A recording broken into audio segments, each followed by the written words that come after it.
Olá, estamos aqui com uma palestrante, Silvia Terra, que gravou uma palestra sensacional para o Congere.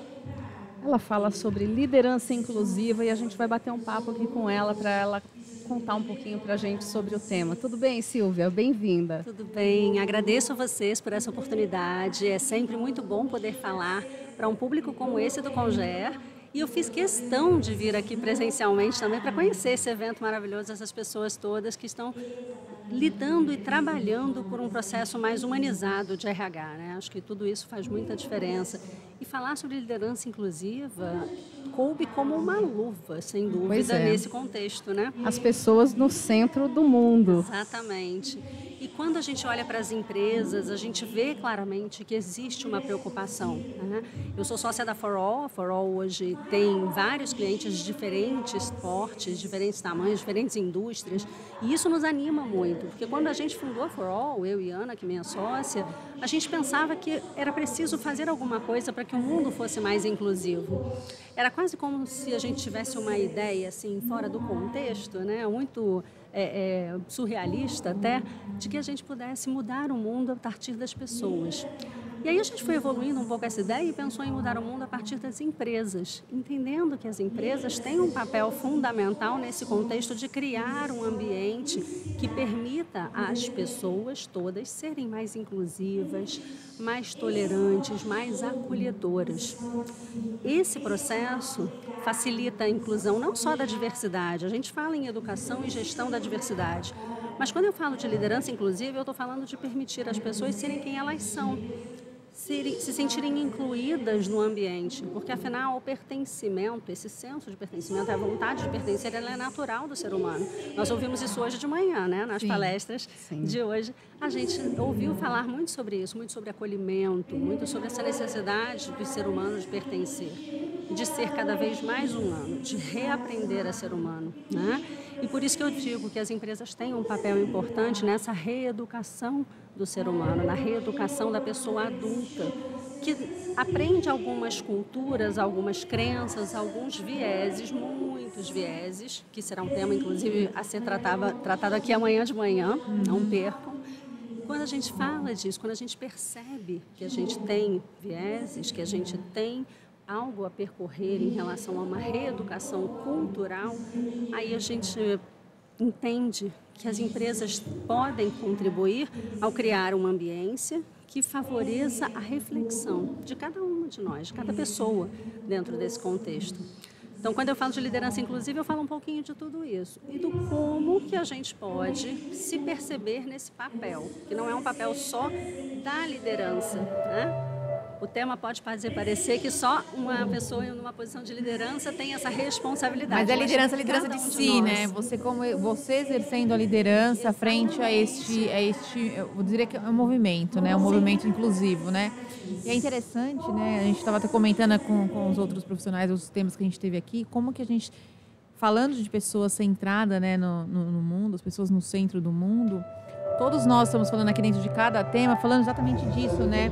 A gente tem que se reconhecer como seres, e a gente até comentou em outro podcast que quando fala de inclusão, é a inclusão da pessoa também, o jeito dela ser, o que para ela faz sentido.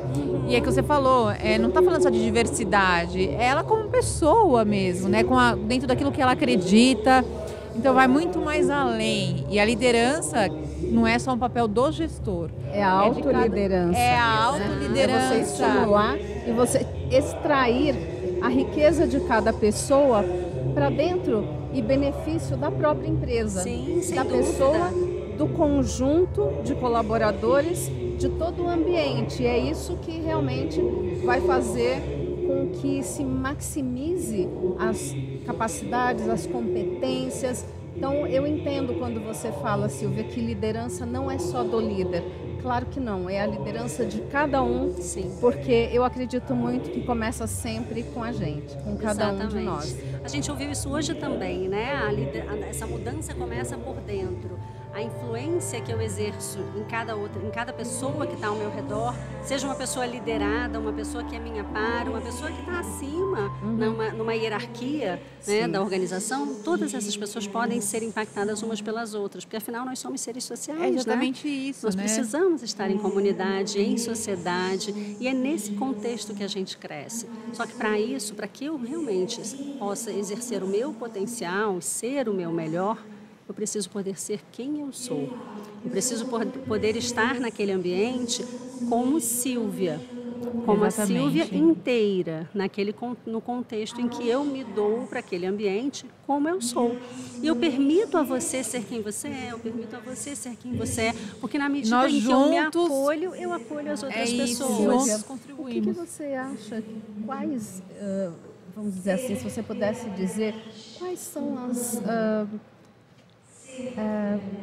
capacidades, vamos colocar assim, né? Antes delas virarem competências ainda. Mas o que você tem que despertar nas pessoas para que elas se tornem um líder inclusivo? Porque, afinal de contas, essa disposição, eu acredito que já está dentro de cada um, mas ela precisa ser estimulada e despertada. Exatamente, ela precisa ser despertada. Eu gosto dessa palavra. Por que é um despertar? Porque, como você bem colocou, todas as pessoas, todas nós, somos capazes de exercer uma liderança mais inclusiva. Mas para isso precisamos perceber as outras pessoas ao nosso redor. Então, a primeira coisa a despertar é um olhar atento e mais humano, para entender que as pessoas que estão ao meu redor, assim como eu, têm as suas necessidades, têm as suas demandas, têm os seus medos, né? As suas emoções de uma maneira geral. E esse entendimento vai além das metas e dos números da organização. É preciso que a gente entenda o contexto como um todo, né? Foi-se o tempo nas organizações, e é importante deixar isso claro, em que a gente separava. Eu ouvi isso quando eu comecei a trabalhar, né? Separa assim, os problemas de casa e os problemas do trabalho. Aqui dentro você é um, lá fora você é outro. Exatamente, e não é assim que funciona. Nós somos, para que sejamos seres integrais, precisamos estar inteiros, né? Onde estivermos. E essa é a primeira questão, esse olhar atento, desperto e voltado às necessidades das pessoas ao nosso redor. Tanto necessidades de desenvolvimento, como necessidades particulares que as pessoas precisem expor e trabalhar. Não que a empresa seja um serviço social, mas a empresa ela é um local social, né, onde a pessoa exerce a sua função na sociedade também. Então é importante que a gente entenda isso. E antes, assim, só para a gente não dar spoiler do que vai ser falado amanhã, mas assim, pensando, já que a gente está falando, né, com o público de RH, como que a gente pode iniciar um processo, que está linkado também com o que a Dê falou, assim, que ela falou das capacidades, das características que um líder, né, precisa despertar para ter um líder inclusivo, mas assim, como que o RH também pode provocar isso no seu time, com o papel de RH, né? Perfeito. Bom, o RH, a gente fez uma pesquisa há 2 anos atrás, que se mantém, é atualizada ainda hoje, que diz que o RH ainda é, né, a área da empresa que mais mobiliza a agenda de inclusão em todas as organizações. Algumas empresas têm áreas de diversidade, têm essa agenda liderada por compliance ou por alguma outra área, mas o RH mobiliza essa agenda em muitas das empresas, na grande maioria. Então, primeiro, o RH precisa assumir este papel, assumir esta função de fato e entender que, ainda que seja mais um pratinho, mais uma das suas funções, é uma função relevante que intersecciona com todas as demais. Porque na medida em que as pessoas estão bem, elas performam bem, elas percebem bem o ambiente, elas entendem melhor o clima, elas se sentem melhor naquela organização. Então, entender e trabalhar, né, a inclusão da diversidade é um elemento, é um processo-chave para a RH. Perceber isso, sem dúvida, é essencial. Muito obrigada. A gente podia ficar aqui, né? Ainda mais um tempo, mas a gente sabe que tem um spoiler de amanhã. Mas a gente vai guardar um pouquinho, mas só para a gente encerrar, uma pergunta que a gente está fazendo. Conta pra gente só uma curiosidade sua, que ninguém sabe, que acho que vale a pena, que você pode compartilhar com a gente, pra gente poder encerrar. Alguma coisa sobre você, que você pode compartilhar.